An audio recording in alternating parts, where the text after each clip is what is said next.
Mas no primeiro domingo a gente falou, nós resumimos tudo do primeiro domingo, quando a gente viu que nós fomos chamados não para ser uma instituição, mas para sermos quem lembra quem estava aí? Nós fomos chamados para ser uma família, um corpo, né? Irmãos que têm o mesmo pai, que têm o mesmo irmão mais velho, e a gente resumiu tudo numa frase, que eu tentei resumir tudo numa frase que dizia: através da fé, o poder do Espírito Santo e o amor de Deus, nós somos edificados na palavra, centralizados em Jesus, centralizamos Jesus em nossas vidas e nos ajustamos a eles. Assim nos tornamos santos e experimentamos a sua plenitude. Eu sei que é uma frasona, mas ela resume tudo aquilo que a gente viu no primeiro domingo, que tudo volta à questão de estarmos centralizados em Jesus e nos ajustando cada vez mais a Ele, nos tornando cada vez mais santos e experimentando cada vez mais a sua plenitude, através da fé, do poder do Espírito Santo e do amor de Deus, né? Tudo isso edificados na palavra e tal. Então, se você não assistiu, acho que vai para o YouTube em algum momento aí, essa semana, né, Thomas? E aí você pode assistir, mas esse era o resumo do primeiro dia. Nós somos família, nós não somos uma instituição, não somos um prédio, não somos um conjunto de regras ou de leis ou de estatutos, nós somos uma família. E no segundo domingo a gente viu que, através do poder do Espírito Santo, nós testemunhamos, né? O Espírito Santo nos ensina, nos lembra, nos capacita ao quê? A testemunhar. Para quê? Para que haja salvação. Esse foi o ponto principal da semana passada.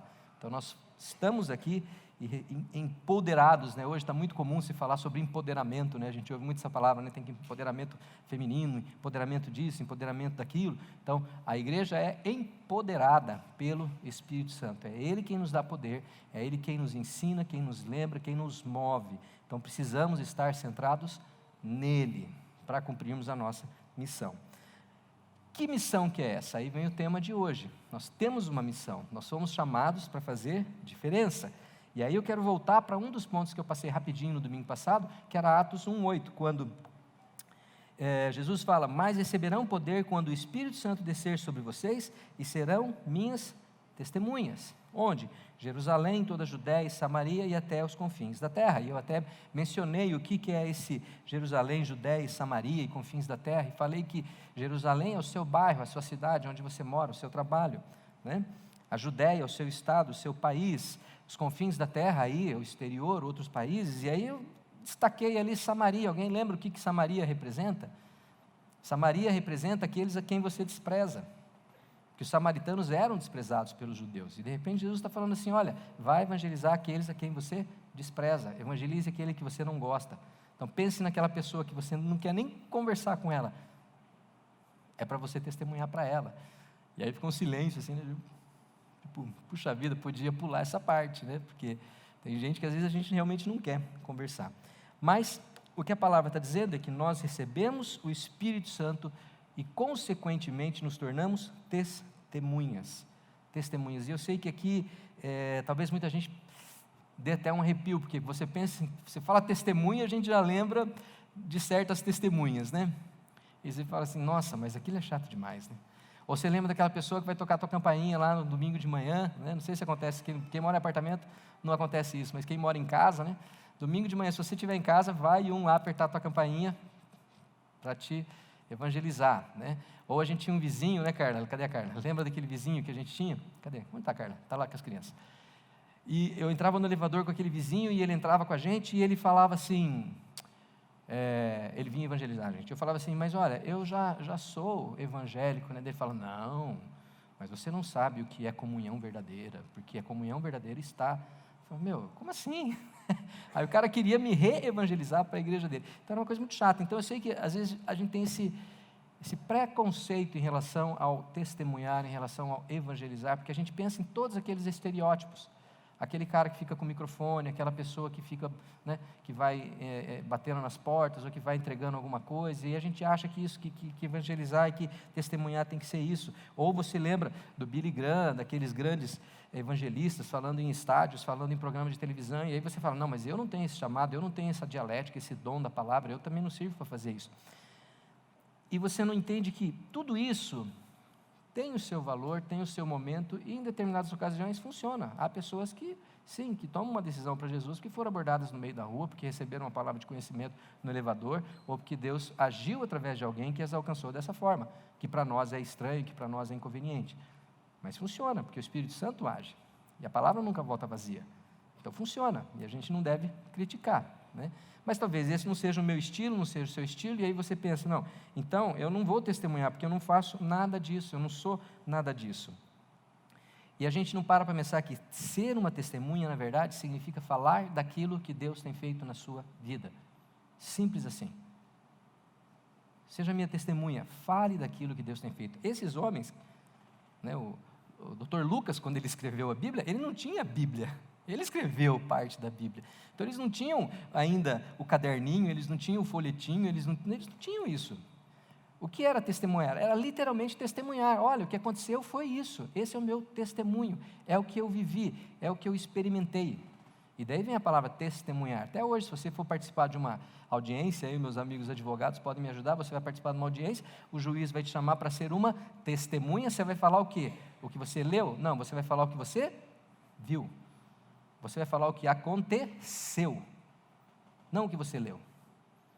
O que aconteceu foi isso. E isso é testemunhar, é você falar o que aconteceu na sua vida. O que aconteceu na sua vida?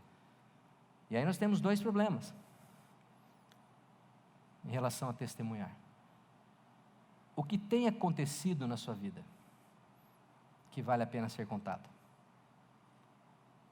E aqui eu não quero pisar no calo de ninguém, eu não quero apontar dedos, não quero acusar, não quero lançar peso sobre a vida de ninguém, mas a nossa vida, e eu me incluo nisso, a nossa vida como cristão precisa ser cheia de acontecimentos.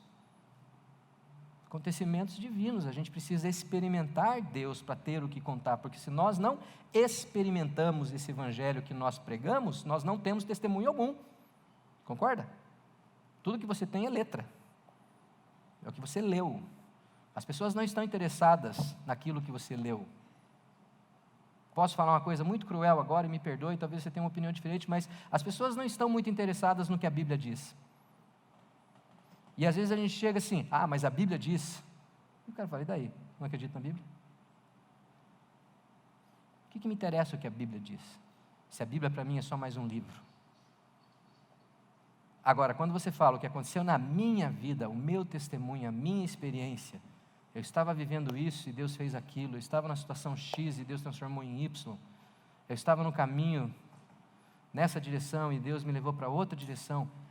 Opa, aí é a sua experiência, é a sua história, o que você viveu, e isso ninguém pode questionar, que é a sua vida, não é o que você leu, é o que você viveu.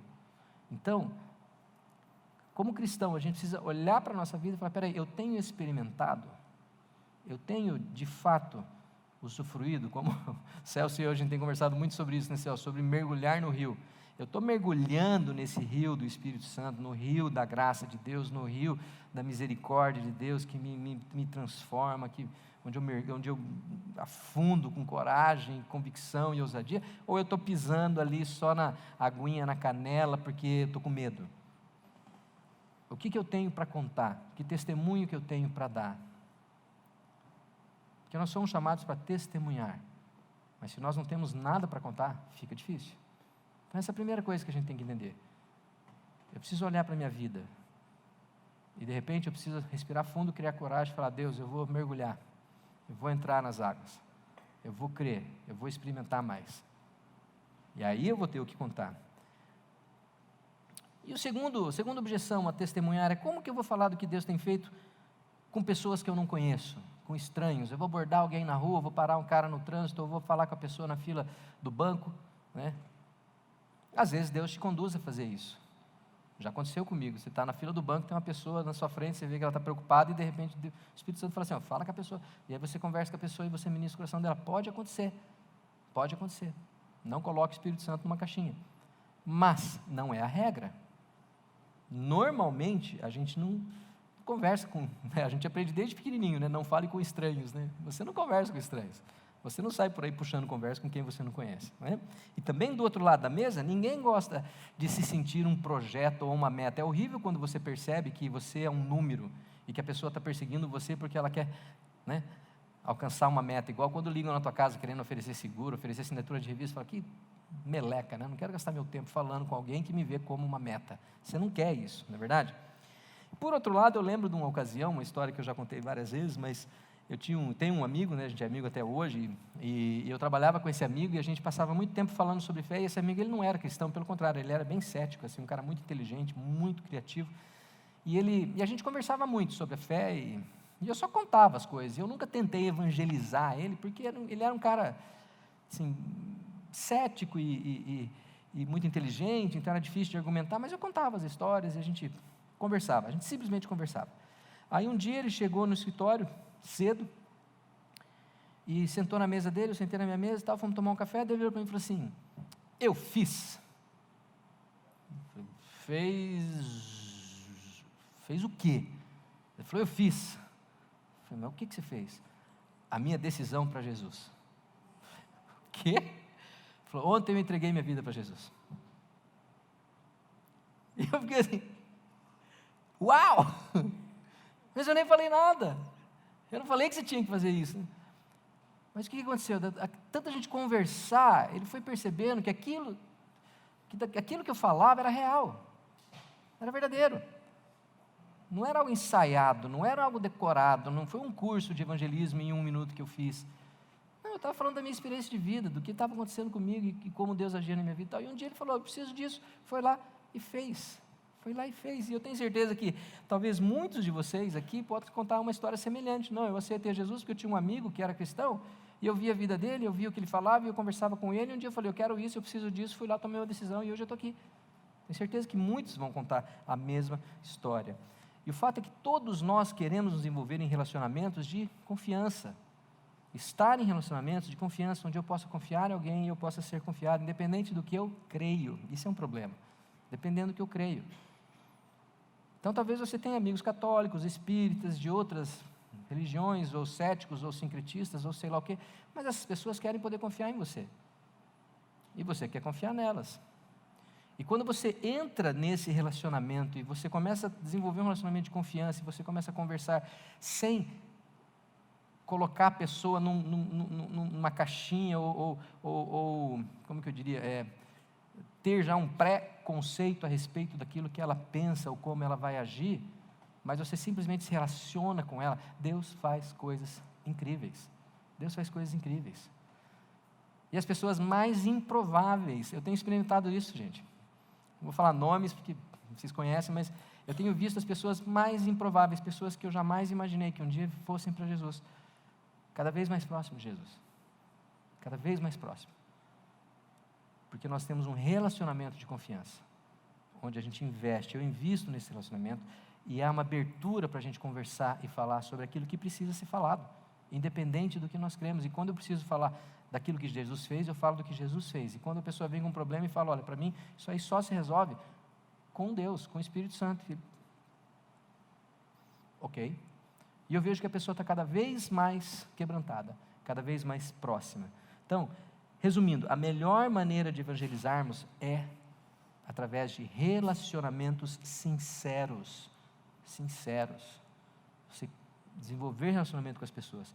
E pelo bem da eternidade dessas pessoas, nós precisamos fazer com que esses relacionamentos estejam no nosso radar, sejam um foco da nossa vida, tenham alguma prioridade na nossa vida, tenham um local de destaque na nossa vida. Aliás, isso é tão importante, mas tão importante que Jesus, Ele nos manda investir nisso. Jesus dá uma ordem, Ele fala, olha só, usem a riqueza desse mundo ímpio para ganhar amigos, de forma que quando ela acabar, estes os recebam nas moradas eternas. Não, mas Jesus está mandando eu ganhar amigo. Ele não falou nada sobre evangelizar, nada sobre testemunhar. Ah, é? Esses amigos vão nos receber aonde? Aonde? Aonde? Nas moradas. Como é que eles vão chegar lá se eles não forem evangelizados? Perceberam? O que Jesus, em outras palavras, está falando é o seguinte: use os seus recursos, tudo que você tem de recursos, para testemunhar, para alcançar as pessoas, para que um dia você possa estar com todos eles lá no céu, nas moradas eternas. Não é para ganhar amigo, para você ter um clube ou ter uma casa cheia de gente comendo churrasco e se divertindo. Não, tudo bem, pode fazer isso também. Mas o principal, o maior alvo, é que um dia nós vamos estar todos juntos com Jesus. Amém? Esse é o nosso maior alvo. Então, qual é a sua riqueza hoje? Qual é a sua riqueza? A gente pensa em riqueza, a gente já pensa em dinheiro, mas às vezes não é dinheiro não, gente. Qual é a sua riqueza? O que você tem hoje que você poderia usar para alcançar as pessoas? Talvez tempo, talvez um talento, talvez a sua casa. Ontem eu fiz um negócio totalmente fora do meu padrão para o sábado à noite. Quem me conhece com mais intimidade sabe que sábado eu prefiro ficar em casa, mais de boinha, mais tranquilo, porque domingo eu vou pregar e eu gosto de descansar. Mas ontem tinha festa junina lá na nossa escola de Kung Fu, onde eu, Thomas, a Mari e o Victor treinamos, né? E alguns de vocês sabem que eu sou um bom churrasqueiro, né? Então, aí a gente teve uma ideia, seria bacana se na festa junina tivesse pão com linguiça, né? E quem que vai ficar lá assando as linguiças? Euzinho, né? Aí eu fiquei lá das 3 da tarde até as 7 da noite assando linguiça. Não porque esse fosse o meu sonho de sábado à tarde, gente, de verdade, eu preferia muito mais, honestamente, eu preferia estar tranquilo em casa, descansando, ou estar na festa, numa boa, conversando com as pessoas, mas, naquele momento, o que aquelas pessoas mais precisavam? Era do Eli administrador? Ou do Eli pastor? Ou do Eli que fala? Não, eles precisavam do Eli que faz linguiça assada. Naquele momento, a melhor maneira de eu servi-los era... obrigado. A melhor maneira de eu servi-los era assando linguiça. E se eu quero desenvolver com eles um relacionamento de confiança, onde eu consiga ter algum tipo de influência sobre a vida deles, eu preciso começar como? Servindo. Oferecendo o que eles precisam, oferecendo a minha riqueza, que naquele momento era a minha habilidade de assar linguiça. Pode não ser grande coisa, mas eu vou falar um negócio, tinha 80 pessoas lá, as quais eu influenciei de alguma maneira, pelo menos deixei elas mais gordinhas, no mínimo, né? Saíram mais cheinhas. Mas vocês estão entendendo, gente? Às vezes a gente complica muito e fez assim, não, porque eu tenho que ser músico, eu tenho que ser cantor, eu tenho que ser escritor, eu tenho que ter um programa na rádio. Fala, não, cara, às vezes você tem que pilotar uma churrasqueira. Às vezes você tem que pilotar a churrasqueira, às vezes você tem que servir as pessoas na mesa. O Thomas ficou lá passando a bandeja, né, Thomas? Servindo as pessoas na mesa. Isso é desenvolver relacionamentos, é desenvolver influência. E eu conheci um monte de gente que eu não conhecia ainda, e elas me conheceram da melhor maneira possível, não em cima de um palco, mas ali junto com elas, sujo de carvão, com chapéu de caipira, né? Quase botamos fogo no prédio, isso é uma outra história. Vocês entendem o que eu estou falando? Então, isso é usar as suas riquezas, usar o que você tem. E Jesus manda a gente fazer isso. Jesus manda a gente fazer isso. Com as pessoas de fora. Por quê? Para ganhar amigos, para que eles recebam nas moradas eternas. Ou seja, é para a gente trazer para dentro. Jesus está falando, traz para dentro, traz para dentro. Como é que eu vou trazer para dentro se eu não vou buscar lá fora? Vocês percebem? Nós temos que buscar as pessoas, né, e usar os nossos recursos. Então eu creio que nós cristãos precisamos até ocupar espaços que muitas vezes a gente não quer ocupar. Nós precisamos, se Deus abre uma porta para você, você ocupa aquele espaço. Fala, se Deus me colocou aqui, eu vou ocupar esse espaço. E eu vou brilhar, e eu vou salgar, e eu vou testemunhar, eu vou fazer diferença aqui aonde eu estou. Porque foi Deus que me colocou aqui. Foi Deus que me colocou aqui. Agora, é claro, precisa abrir um parênteses aí, né? Você não pode se moldar àquilo, certo? Romanos 12 diz o seguinte, não se moldeis a este mundo. Então, você vai lá, você participa de algo, mas você não vai se permitir corromper. Você não vai se entregar àquilo e vai mudar quem você é. Você precisa influenciar e não ser influenciado, né? Nós precisamos aprender a influenciar sem sermos influenciados. Eu sei que por causa disso, medo disso, muita gente deixa de se envolver e fala, não vou me envolver porque esse ambiente é perigoso, esse ambiente é ruim, e às vezes você tem sim que afastar. Eu já contei para vocês a história do grupo lá da oficina das motos. Eu entrei no grupo com essa mesma visão. Falei, não, os caras falaram, nós temos um grupo de WhatsApp, aqui a gente combina as coisas. Eu falei, me coloca do grupo. Daí o dono da oficina falou assim, o grupo é meio pesado, hein? Eu falei, não, pode pôr aí, não tem problema. E eu falei para o Victor, falei, vamos entrar no grupo, vamos desenvolver influência. Isso que eu acabei de falar para vocês. Aí começou a rolar uns lances no grupo, passou 2 semanas, eu falei, vou sair do grupo. Não, esse aqui não dá. Falei, aqui o negócio é tenso, né? Eu saí do grupo, daí eu fui lá, ele falou, saiu do grupo, né? Eu falei, tive que sair, esse grupo não dá para participar não, porque, falei, ali, né? Então, falei para o Victor, sai do grupo, a gente frequenta lá a oficina, a gente vai lá, conversa olho no olho e tal, desenvolve amizade lá, mas não dá para ficar nesse grupo não, porque o negócio é muito barra pesada, muito barra pesada. Então, a gente tem que ter essa consciência e entender, se aquilo não vai fazer bem para você, você se afasta, mas nós precisamos estar em contato com essas pessoas, investindo na vida delas, para que nós possamos desenvolver influência, trazê-las para dentro, né? E Paulo fala isso para a igreja de Corinto. A igreja de Corinto é uma igreja que cresceu muito, ela estava indo muito bem e tal, estava tudo ótimo, tudo legal, só que ela começa a se perder e começa com discussões sobre as preferências, sabe? Tipo aquele negócio assim, eu gosto da música mais alta, música mais baixa, eu gosto do pastor X, do pastor Y, eu gosto quando o culto acaba às 10 ou acaba às 11, ou começa às 10 e tal, essas bobeiras assim. Aí Paulo chega e fala para eles, acorda, não é isso. Não é por aí, olha como vocês devem agir. E aí ele dá o exemplo do que ele fez, né? E ele diz, por quê? Embora seja livre de todos, fiz-me escravo de todos. Ou seja, o que é ser escravo?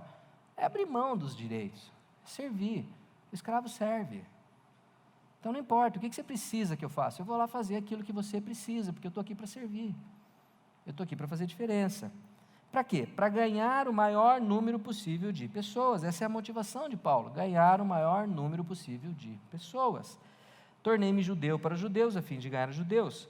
Para os que estão debaixo da lei, tornei-me como se estivesse sujeito à lei, embora eu mesmo não esteja debaixo da lei, a fim de ganhar os que estão debaixo da lei. Para os que estão sem lei, tornei-me como os sem lei, embora não esteja livre da lei de Deus, e sim sob a lei de Cristo, a fim de ganhar os que não têm lei. O que a gente vê aqui, ao meu ver, é Paulo falando assim, eu não discuto teologia, eu não discuto doutrina, eu não discuto detalhes, eu falo do que Deus fez na minha vida. E eu acho que o grande problema da igreja, às vezes, é a gente ficar discutindo doutrina, discutindo teologia, discutindo detalhes, se a música tem que ser assim ou assado, se tem que ter luz, não pode ter luz, se o teto tem que ser branco ou preto. E nada disso é relevante. O que é relevante é o seu testemunho, o que Deus tem feito na sua vida. E Paulo continua mostrando que ele se tornou, que era preciso se tornar, que ele teve empatia com as pessoas. Ele se conectou às pessoas, procurou compreendê-las, encontrá-las onde elas estão, sem cobrar delas uma mudança prévia. Não, deixa de ser judeu e eu converso com você. Não, ele se fez judeu, se fez como judeu para com os judeus.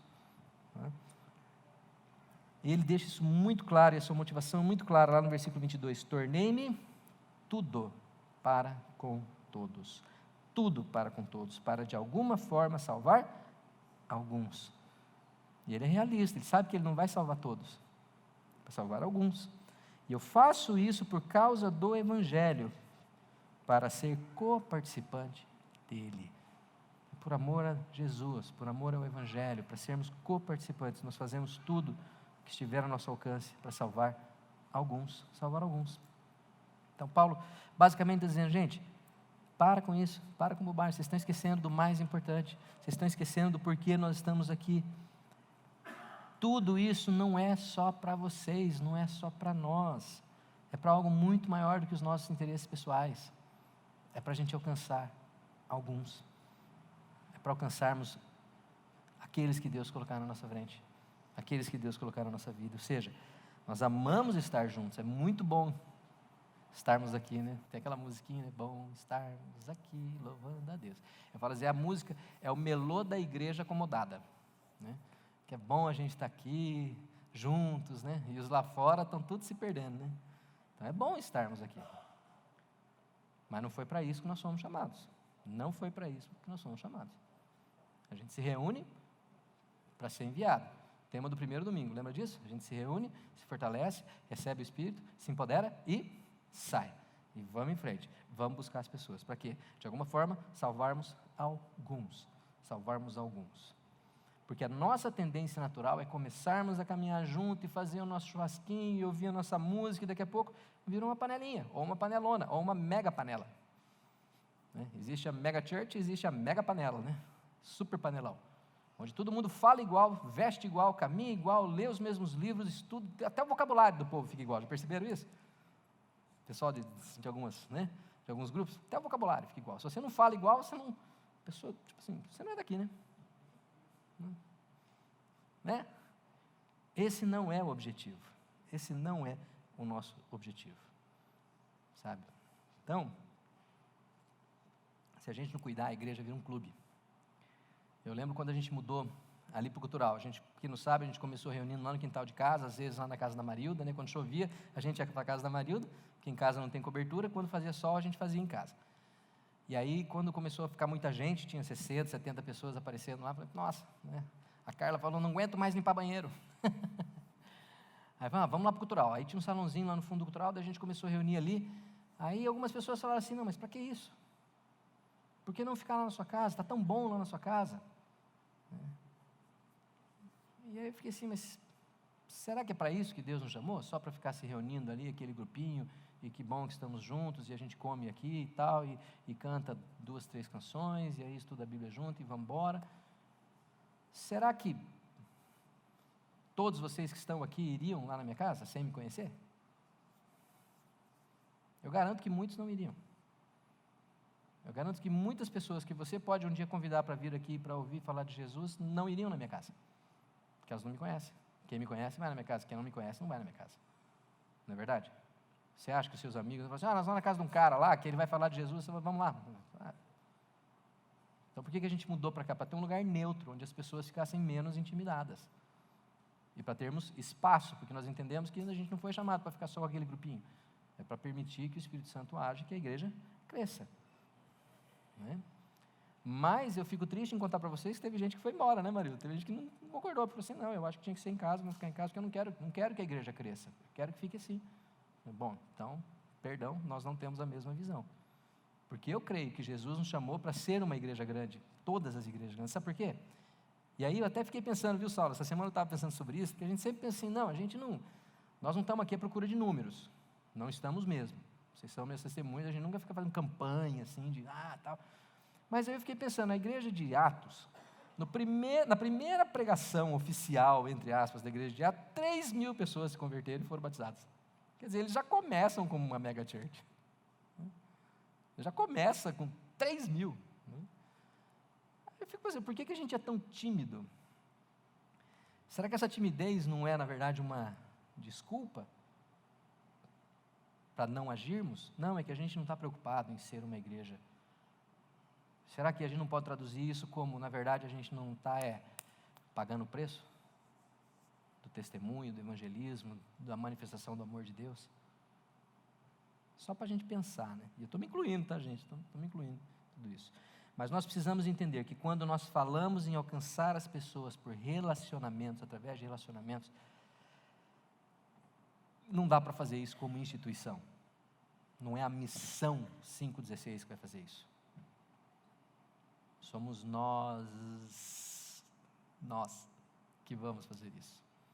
São as pessoas que vão fazer isso. Não dá para a instituição fazer isso.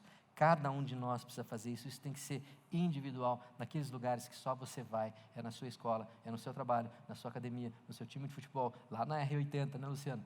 Lá onde você corre, na turma que você pedala, o que quer que você faça, é você que vai estar lá. É você que vai estar lá. Tem que ser você. E aí eu tenho uma pergunta para te fazer, que eu te fiz essa semana, né? Será que você está onde você está, por acaso? Quantos aqui não gostam de estar onde estão? Não precisa levantar a mão, mas quantos de vocês falam assim, eu não gosto do meu trabalho? Eu estou envolvido em tal coisa, eu não queria estar lá. Eu tenho que fazer isso, mas eu não queria estar lá. Pensou? Quantos de vocês já parou para pensar que você não está lá por acaso? Você acredita nessa passagem aqui?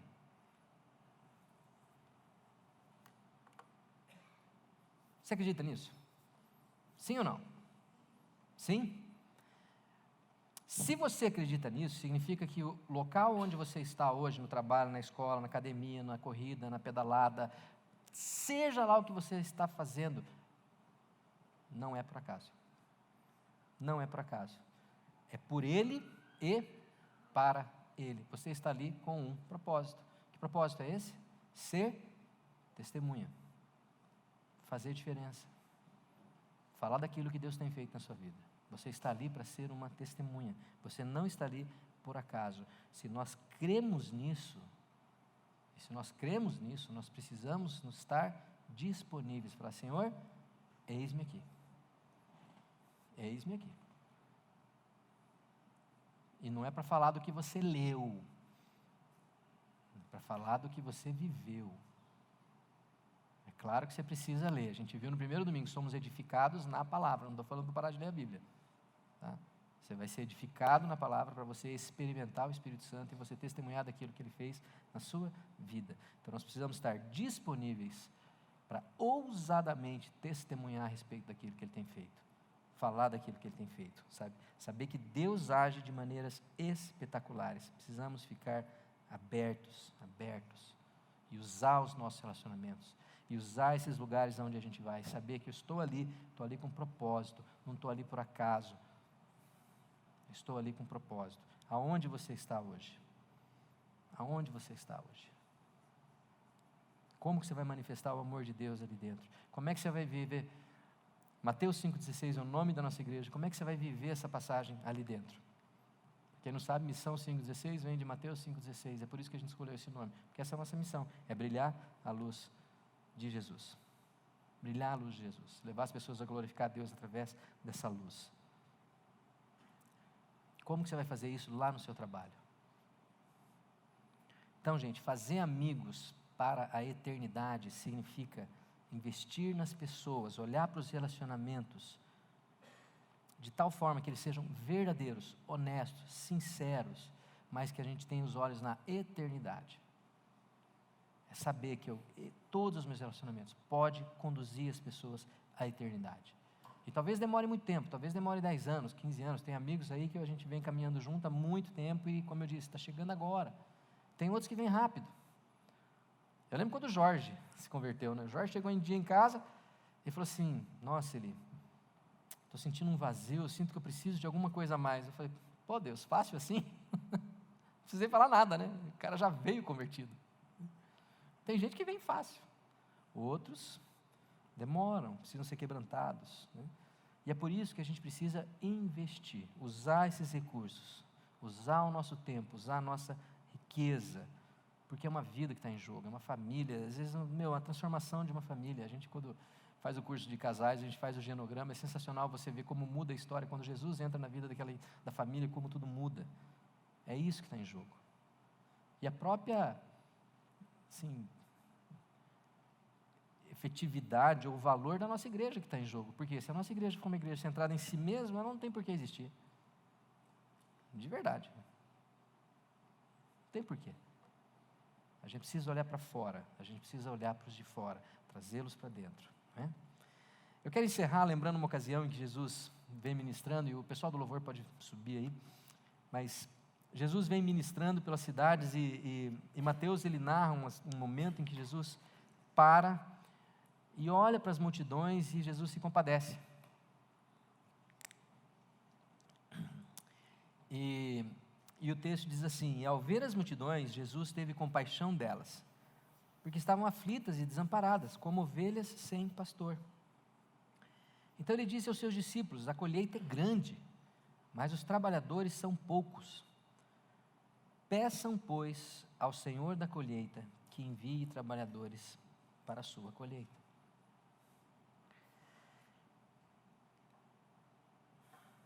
Jesus teve compaixão das pessoas, porque elas estavam aflitas e desamparadas, como ovelhas sem pastor. Como ovelhas sem pastor. Gente, 2000 anos se passaram, e esse cenário mudou muito pouco. Eu não sei vocês, mas eu leio as notícias, eu abro o jornal, entro no Facebook, estou até evitando, que dá uma angústia, mas o que eu vejo é pessoas aflitas, desamparadas, como ovelhas sem pastor. Não sei se no meio que você vive é diferente, mas o que eu tenho visto é isso. Pessoas aflitas, desamparadas, como ovelhas sem pastor. Isso não mudou. Mas Jesus afirma que a colheita é grande, ou seja, muitas já estão prontas para serem alcançadas. Está no ponto. Precisamos ir lá colher. E ele completa, né? perguntando: quem vai fazer isso? Ore para que Deus mande mais trabalhadores, porque precisa ver essa colheita, a gente precisa ir lá e colher. E quando eu leio esse texto, eu fico pensando, mas nós temos que orar sim para vir mais trabalhadores, mas eu acho que nós precisamos trabalhar também. Vocês concordam comigo? Eu acho que nós precisamos se alistar para essa tarefa. Falar: peraí, Deus, eu sou um daqueles que alguém orou no passado. Eu vou continuar orando pelo futuro, mas eu sou a resposta da oração que o outro fez. Você crê que você é a resposta de oração que alguém fez? Sim ou não? Eu creio que nós somos a resposta de oração que outros fizeram antes de nós. Quando alguém orou lá atrás, falou: Deus, manda mais trabalhadores, falou: opa, estou aqui. Então, o nosso desafio hoje, quem sabe, como Isaías falar: eis-me aqui, envia-me a mim. E se você não tem história para contar, fala: Deus, me dá história para contar. Se você não tem experiência com Deus, fala: Deus, me dá experiência com o Senhor. Eu quero ter o que falar, eu quero ter o que contar. E dá uma daquelas assim, bem mega power mesmo, para impressionar todo mundo. Sabe? Para fazer diferença. Para fazer diferença. Quem vai fazer essa colheita? Eu creio que há uma colheita para a gente fazer. Há algo para nós fazermos, mas a gente precisa se colocar à disposição do Espírito Santo. A gente viu domingo passado, é Ele quem nos ensina, é Ele quem nos lembra, é Ele quem nos dá poder para testemunhar. Tu fala: Espírito Santo, me ensina, me lembra, me dá poder, me leva a testemunhar, porque eu quero fazer parte dessa colheita. Eu quero ser coparticipante desse evangelho. Eu quero fazer diferença. Quero fazer diferença. Então eu vou desenvolver relacionamentos, eu vou usar os meus recursos, vou usar o meu tempo, as minhas riquezas para alcançar as pessoas, para comunicar o teu amor. E eu vou confiar que o Espírito Santo vai me capacitar, porque é Ele quem faz isso. E é Ele quem vai quebrantar as pessoas e vai convencê-las também, porque não sou eu que faço isso. Amém? Amém? Vamos orar? Pai, algum tempo atrás alguém orou pedindo que o Senhor enviasse mais trabalhadores para a tua colheita. Nós nesse momento nos colocamos à tua disposição e declaramos que queremos ser esses trabalhadores, Pai. Nós queremos assumir essa responsabilidade. E não apenas ficar orando para que o Senhor mande mais. Nós vamos orar também para que o Senhor mande mais trabalhadores. Mas nós queremos fazer a nossa parte. Como Paulo disse, nós queremos ser coparticipantes do teu evangelho. Fazer parte dessa história, essa história magnífica que o Senhor está contando. Que o Senhor nos capacite, que o Senhor nos lembre, que o Senhor nos instrua e que o Senhor nos dê poder para ministrar do teu amor, da tua salvação, com autoridade, a fazer diferença onde quer que a gente esteja, no trabalho, na escola, na corrida, em qualquer lugar, Deus, que a gente possa chegar e ser sal, e ser luz, e manifestar a tua graça e a tua salvação, Pai, em nome de Jesus. Usa cada um aqui, Deus, usa mim, usa cada um dos meus irmãos, para manifestar a tua graça, o teu amor e a tua salvação, em nome de Jesus. Que as nossas vidas sejam marcadas pelo teu amor, pela tua presença, Senhor. Nós te pedimos em nome de Jesus, faça diferença através de nós, Pai. Nós nos dispomos, nós nos entregamos, nós confiamos que é o Senhor quem vai fazer, mas nos colocamos à tua disposição para isso. Em nome de Jesus, amém. Amém, glória a Deus. Amém. É isso aí, precisamos nos render para conhecê-lo mais, para falar mais, para comunicar mais. Podemos sentar um pouquinho. Porque de verdade, gente, na verdade, assim, se a gente for falar, né, do que a gente leu, da boca para fora, não vai mudar muita coisa. Você pode até convencer alguém de alguma coisa, mas não é essa a ideia. A ideia é a gente falar daquilo que Deus tem feito na nossa vida. E para isso a gente precisa se render cada dia, né? Se render.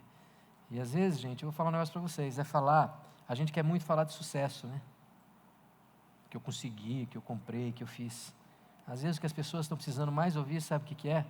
Os nossos fracassos, as nossas dores, as nossas lutas. Saber que a gente é normal e que elas são normais. E que a vida é cheia de aflições, mas que nós temos um Deus que é maior do que tudo isso. Que nos consola, que nos dá esperança, que nos conforta, sabe? Então a gente tem que pensar muito nisso e talvez parar de ter aquela vergonha, aquele pudor de falar onde dói. Às vezes o que você mais precisa é falar onde dói mesmo. Ser honesto, ser transparente. Falar, olha, eu tenho um problema, é assim, mas eu tenho um Deus que me leva, que me, sabe, eu passo pelo deserto, mas Ele está comigo. Ele está comigo, né? Amém?